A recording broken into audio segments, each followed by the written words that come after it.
dan dioptimalkan. Lalu dekomposibilitas dengan mengontrol ruang lingkup pengujian, kita dapat dengan lebih cepat mengisolasi masalah dan melakukan pengujian kembali secara lebih luas gitu ya, lebih halus atau lebih luas. Lebih halus itu refinement ya. Kita melakukan itu. Silakan kalau ada pertanyaan. Enggak bisa dipahami?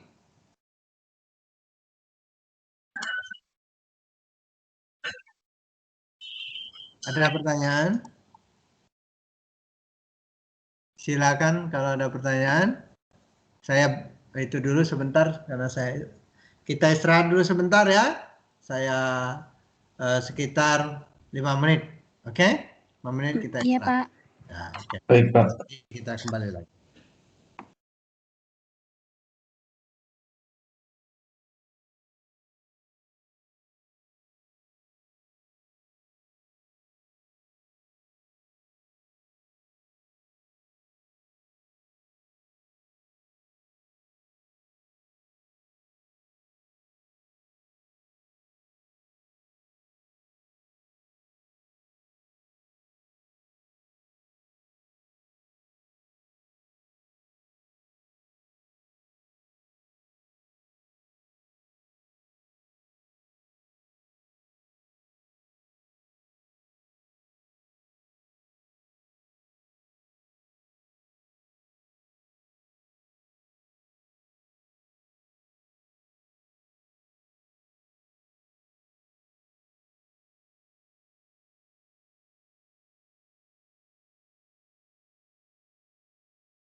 Oke, baik, kita lanjutkan lagi dengan ya tadi sudah bicara tentang dekomposibilitas.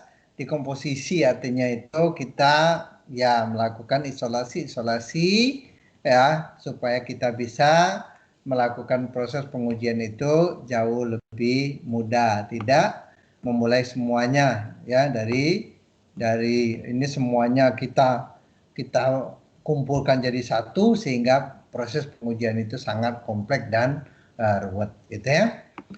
Lalu kemudian kontrolabilitas, semua output yang mungkin dapat dimunculkan melalui beberapa kombinasi output, semua kode dapat dieksekusi melalui berbagai kombinasi input, keadaan dan variabel perangkat lunak dan perangkat keras dapat dikontrol secara langsung dan rekayasa pengujian. Format input dan output konsisten dan terstruktur. Pengujian dapat dispesifikasi, dioptimasi dan direproduksi dengan baik. Ini adalah bicara tentang kontrolabilitas.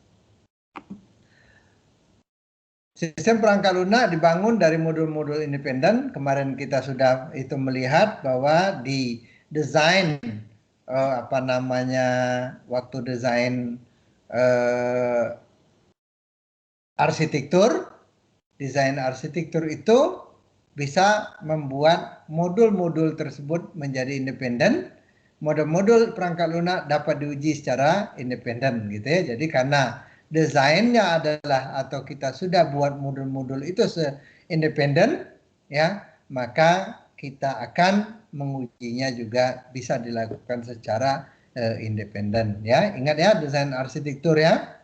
Jadi kemarin kita sudah saya itu kan juga desain perangkat lunak saya ya kita kembali ulangi gitu ya, walaupun saya tidak ketemu dengan Anda untuk mengajar gitu ya, ada yang dihitungkan tapi saya tahu di posisi-posisi mana ya, inilah ya, ingat ya, kelihatan. Nah, ini harus independen, ini dengan ini independen. Dua modul ini adalah modul ya, struktur program, ini adalah namanya modul, ini modul juga. Nah, modul-modul ini mesti independen sehingga kita bisa melakukan pengujian di sini saja, lalu kemudian menguji di sini saja, ataupun di tempat ini gitu ya, independennya itu. Baik, kita lanjutkan lagi ya. Tunjukkan lagi bahwa ini kata-katanya sederhana. Semakin sedikit yang diuji, semakin cepat kita dapat mengujinya. Di mana-mana pengembangan perangkat lunak itu filosofi adalah sederhana, ya. Di desain tadi sederhana, interface sederhana itu penting, ya. Arti kata sederhana sekali lagi saya ulangi bahwa dia tidak berlebih-lebihan, ya. Tidak berlebih-lebihan. Lalu kemudian stabilitas, semakin sedikit perubahan, semakin sedikit gangguan dalam pengujian. Kemampuan untuk dapat dipahami, semakin banyak informasi yang kita miliki, semakin halus pengujian yang akan dilakukan. Ya, itu. Sederhanaan itu penting, fungsional, ya, sederhana fungsional seperti kumpulan fitur dalam kebutuhan minimum untuk memenuhi persyaratan. Kesederhanaan struktural seperti arsitektur dimodulisasi untuk membatasi penyebaran kesalahan. Kesederhanaan kode seperti standar pengkodean diadopsi demi kemudahan inspeksi dan pemeliharaan. Ya, jadi ada 3 komponen. Yang pertama adalah kesederhanaan fungsional, kesederhanaan struktural, dan kesederhanaan kodenya. Itu semua masuk dalam konteks kesederhanaan. Lalu kemudian stabilitas, bisa diprediksi perubahan ke perangkat lunak tidak sering. Setiap perubahan yang terjadi mesti terkontrol, ya, terkontrol, terawasi. Lalu kemudian setiap perubahan ke perangkat lunak langsung ini adalah memvalidasi pengujian yang sudah ada. Jadi kita mengubah itu mesti melakukan, bukan lagi membuat sesuatu yang baru, tetapi dia melakukan validasi terhadap pengujian yang sudah ada. Kegagalan perangkat lunak dapat diperbaiki dengan baik. Karena itu Menjadi tester mesti bisa memperbaiki perangkat lunak. Ya, menguji harus bisa bertanggung jawab. Kalau orang salah, maka kita bisa juga memperbaikinya, gitu ya. Jadi menjadi tester itu juga tidak tidak meninggalkan kemampuan coding ya. Jadi kalau kita menjadi seorang tester itu juga bisa berperan sebagai programmer ya. Kemampuan untuk dapat dipahami, desain dipahami dengan baik, ketergantungan di antara komponen internal, eksternal, dan yang dipakai bersama dipahami dengan baik, perubahan ya ke desain dikomunikasikan, dokumentasi teknik dapat diakses dengan cepat, dokumentasi teknis diorganisasikan dengan baik, dokumentasi teknik spesifik dan detail, dokumentasi teknis mesti akurat, gitu ya. Ini yang sekali lagi ya saya ini kan bahwa kita cek dulu ya. Oke. Ini tentang kemampuan untuk dapat dipahami, gitu ya. Lalu kita lanjutkan lagi dengan ya atribut-atribut yang disusul James B tersebut dapat digunakan oleh perekayasa perangkat lunak untuk mengembangkan suatu konfigurasi perangkat lunak, yaitu program, data, dokumen, dan lain-lain yang dapat dipertanggungjawabkan pada pengujian ya. Bagaimana dengan pengujian itu sendiri gitu? Satu, pengujian yang baik memiliki probabilitas yang tinggi untuk menemukan kesalahan. Dua, pengujian yang baik tidak redundan ya. Jadi redundan itu artinya berulang-ulang gitu saja gitu ya. Berulang-ulang itu saja yang itu akhirnya yang lain tidak bisa dilihat ya. Kita hanya melihat satu fokus saja gitu. Pengujian yang baik seharusnya jenis terbaik ya. Pengujian yang baik tidak boleh terlalu sederhana ataupun terlalu kompleks. Ya. Sederhana terlalu semua kata-kata terlalu ini memang sudah tidak baik gitu ya. Apapun itu gitu. Terlalu sederhana. Bagaimana dengan pengujian itu sendiri? Skinner tahun 1993 mengusulkan atribut-atribut dari pengujian yang baik sebagai berikut. Yang pertama, pengujian yang baik memiliki probabilitas yang tinggi untuk menemukan kesalahan. Itu tadi sudah sebenarnya ya, sudah dijelaskan. Lalu kemudian,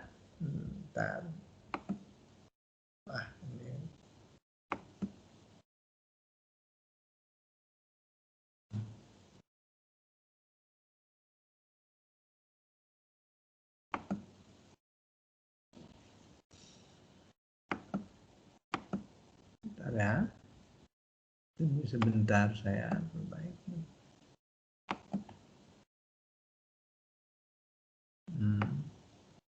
Pengujian tidak redundan itu seperti ini gitu ya. Jadi kata-kata tidak redundan itu banyak. Nah, dah. Pengujian yang tidak baik seharusnya jenis terbaik. Pengujian yang baik itu adalah seharusnya jenis terbaik. Ya, maksudnya adalah dalam suatu kelompok pengujian yang memiliki tujuan yang serupa, batasan waktu dan sumber daya dapat menghalangi eksekusi hanya kelompok kecil yang tersebut. Pada kasus semacam ini, maka pengujian yang memiliki kemungkinan paling besar untuk mengungkap seluruh kelas kesalahan yang tinggi yang harus digunakan ya. Jadi bisa saja di dalam pengujian itu kita mendesain, membuat kelompok-kelompok untuk melakukan pengujian yang sama. Misalkan ada 3 tim atau 4 tim, kita suruh untuk melakukan pengujian, lalu kita bisa memilih yang mana yang paling baik dari yang terbaik itu. Pengujian yang baik tidak boleh terlalu sederhana. Ya, kata sederhananya meskipun kadang-kadang mungkin untuk menggabungkan serangkaian pengujian, ya kata perlu Anda catat itu adalah terlalu sederhana ataupun terlalu kompleks ya. Itu itu. Lalu pengujian yang perangkat lunak merupakan satu proses eksekusi suatu program dengan maksud menemukan kesalahan, elemen kritis dalam jaminan kualitas perangkat lunak, dan aktivitas yang merepresentasikan kajian pokok dari spesifikasi desain dan pengkodean. Ada pertanyaan sampai sejauh ini? Ada pertanyaan? Silakan.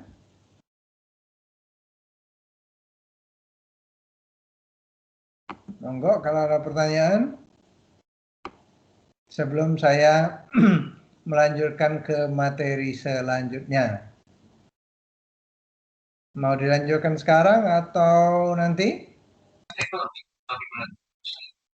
Ada pertanyaan?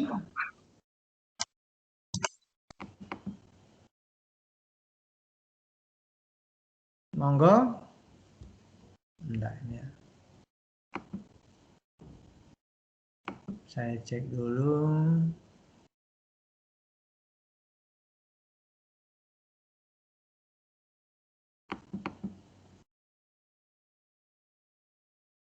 Oh.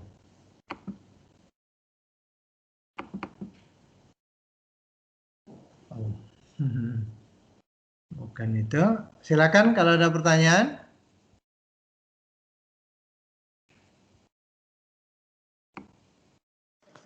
Dari saya tidak ada, Pak. Belum ada? Dari saya juga belum ada. Baik. Kalau tidak ada, kita cari lagi ya. Metode saya lupa.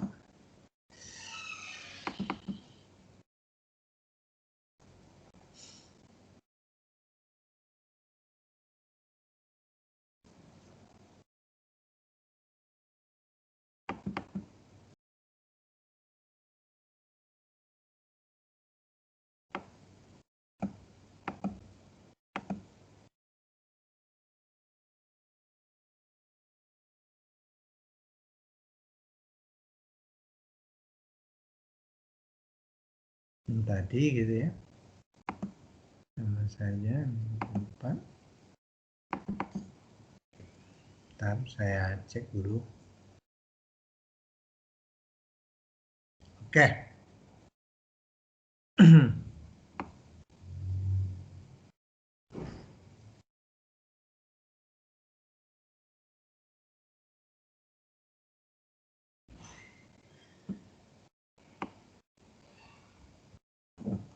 Oke, baik. Ya. Kita lanjutkan lagi materi kita dengan strategi pengujian ya. Yang perangkat lunak.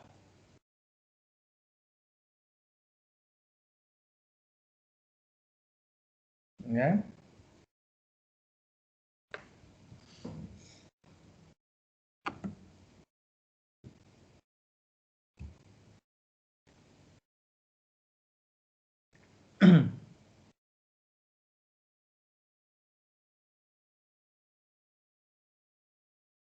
Ya, sebentar tapi ya. Sebelum saya melanjutkan sebentar saya ada mau ini ditanya, mau membalas pertanyaan orang dulu ya.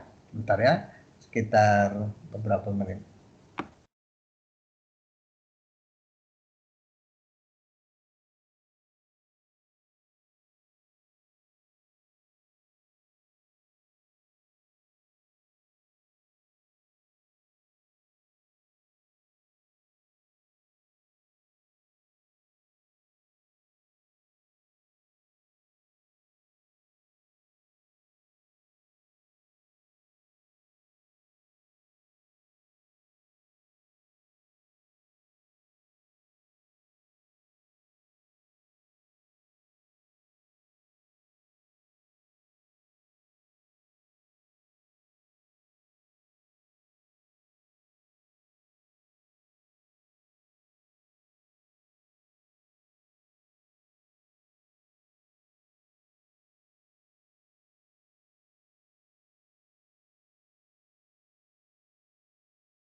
Oke, baik, kita lanjutkan lagi materi berikutnya, yaitu strategi pengujian perangkat lunak. Ya, ini lebih teknis daripada yang tadi, gitu ya.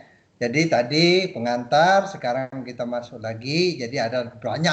Kalau bicara tentang materi pengujian perangkat lunak, kalau di kurikulum di teknik informatika ini ada satu ini sendiri, ya. Ada satu, ada apa namanya? Satu mata kuliah sendiri, tetapi dia sebenarnya adalah bagian dari mata kuliah rekayasa perangkat lunak, ya. Nah, ini strategi pengujian perangkat lunak itu sebenarnya pengujian yang pertama adalah namanya dikatakan sebagai pengujian validasi. Apa itu pengujian validasi? Yaitu kajian konfigurasi atau audit yang meliputi elemen dari proses validasi, memastikan apakah semua elemen konfigurasi perangkat lunak telah dikembangkan dengan tepat. Jadi kita cuma memvalidasi saja, ya. Ya, jadi ini validasi. Nah, apa saja pengujian validasi itu? Meliputi dalam konteks ini pengujian alfa dan beta, ya. Apa itu pengujian alfa? Pengujian alfa itu adalah usable lab, usability factor, checklist, ya. Lalu kemudian pengujian beta. Apa perbedaannya?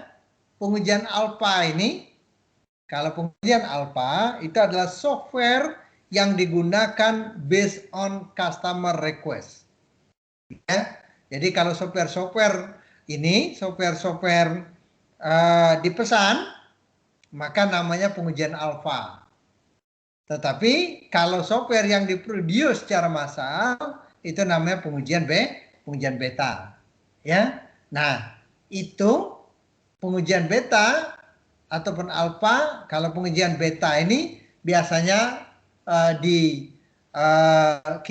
karena dia tidak lab, jadi dia pengujian dikirim secara umum kepada orang, ya. Lalu kemudian kalau pengujian alfa ini dia adalah pengujian standar laboratorium, gitu ya.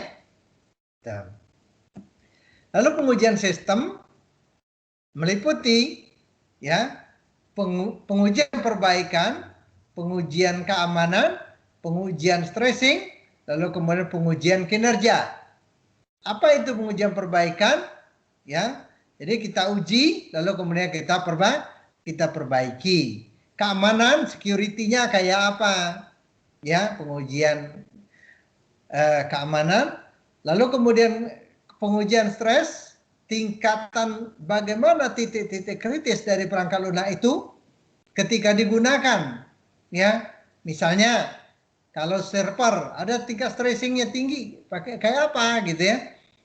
Kapan penggunaan itu dilakukan? Misalkan, ya, kalau masih orangnya masih 10 gunakan tidak jadi masalah, 20 tidak jadi masalah. Tetapi ketika 100.000, softwarenya langsung down, ya. Itu pengujian stressing. Lalu kemudian kinerja, bagaimana kinerjanya, ya, apakah bagus atau tidak kinerjanya, ya. Nih. Lalu pengujian aplikasi server meliputi, ini kalau bisa, ini adalah volume testing, stress testing, performance testing, data recovery testing, data backup, dan restore testing, lalu kemudian data security testing. Ini kalau kita menggunakan server, ya. Di sistem-sistem online ini biasanya digunakan, ya.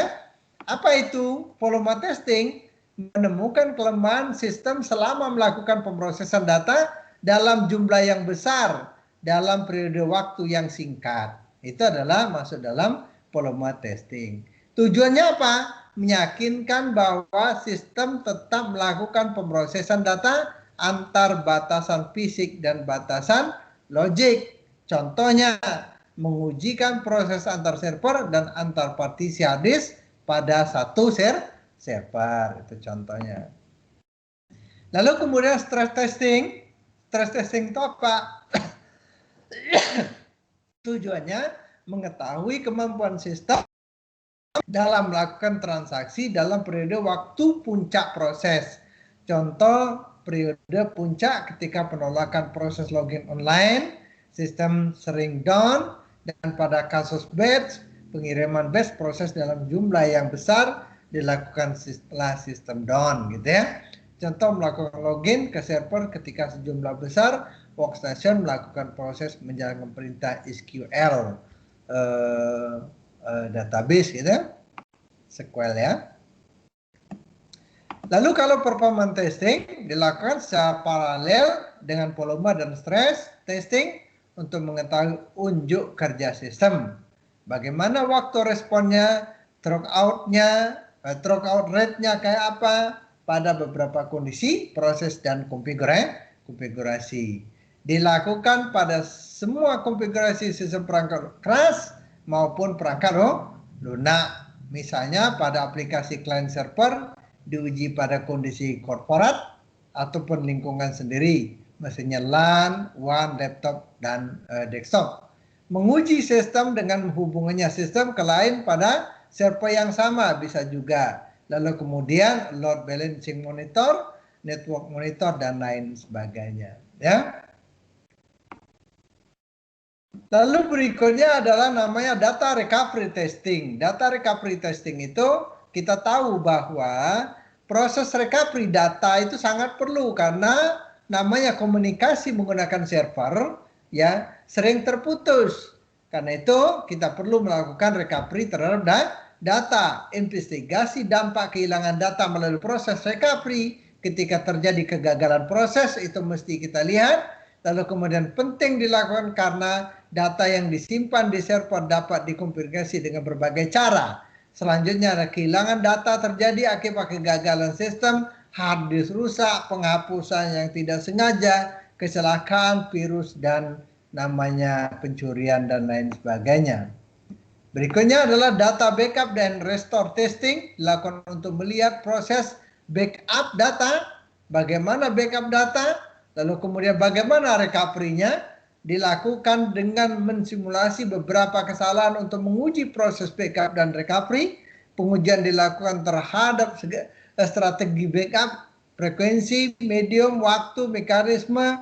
Apakah proses ini dilakukan per periode atau backup terjadi terhadap data itu secara mirror system. Hal tersebut bisa dilakukan dan kita bisa melakukan desain terhadap backup data ini.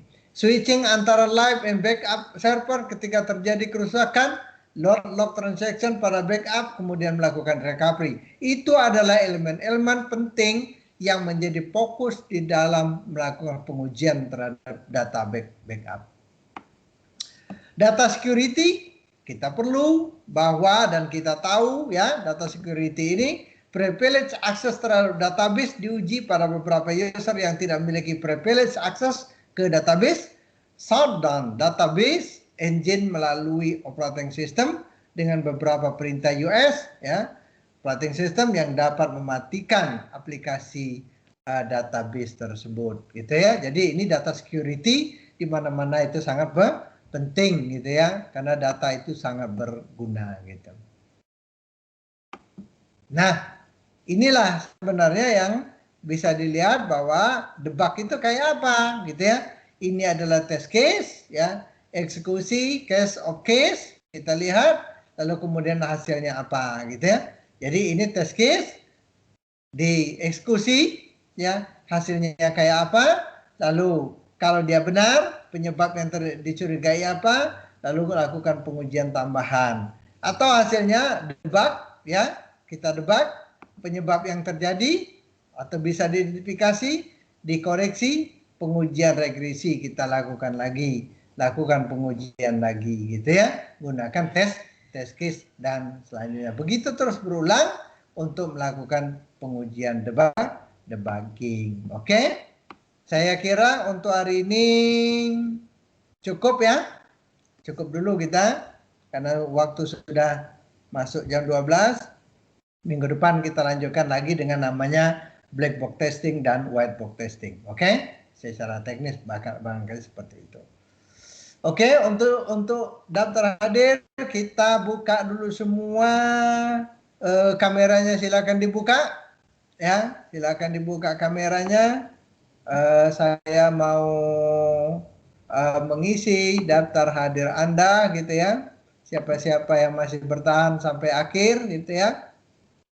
Karena saya akan pakai together mode ya untuk melihat bisakah gitu. Silakan daftar ya. Baru 2 orang, baru 3 orang buka kamera ya. Baru T4 dengan saya 5. Ya, silakan dibuka ya. Together mode biar saya bisa melihat nama-nama Anda gitu ya. Ini 13 orang lagi yang sampai akhir ya. Sampai akhir join di tempat kita ya. Oke, sebentar ya. Sebentar, silakan semua di itu. Saya lihat daftar hadir untuk hari ini ya. Mohon yang siapkan daftar hadir ya, ketua kelasnya ya. Karena siapa tahu ada yang masuk keluar sehingga saya tidak bisa mencontengnya, melihatnya. Tolong semuanya nanti di daftar hadir di e-learning Unsri, silakan diisi ya. Silakan diisi supaya saya bisa melihat Anda hadir atau tidak gitu ya dalam proses perkuliahan kita ini. Karena kadang-kadang saya di jaringan di tempat Anda putus, boleh jadi ya. Lalu kemudian Anda tidak bisa masuk lagi dan Anda tercatat apakah hadir atau tidak gitu ya. Oke. Sebentar, saya itu lagi. Silakan open kameranya lagi semua. Ya. Oke, banyak yang tidak open kamera tapi jadilah 1, 2, 3 smile. Oke. Sekali lagi 1, 2, 3. 1, 2, 3. Dah. Cukup ya. Oke, saya kira demikian untuk hari ini. Mudah-mudahan kita bisa lanjut lagi minggu depan. Mohon maaf tidak sampai selesai menjadi 50 menit. Karena saya juga ada kegiatan habis ini ya. Oke, demikian. Assalamualaikum warahmatullahi wabarakatuh. Waalaikumsalam warahmatullahi wabarakatuh. Terima kasih Pak. Waalaikumsalam.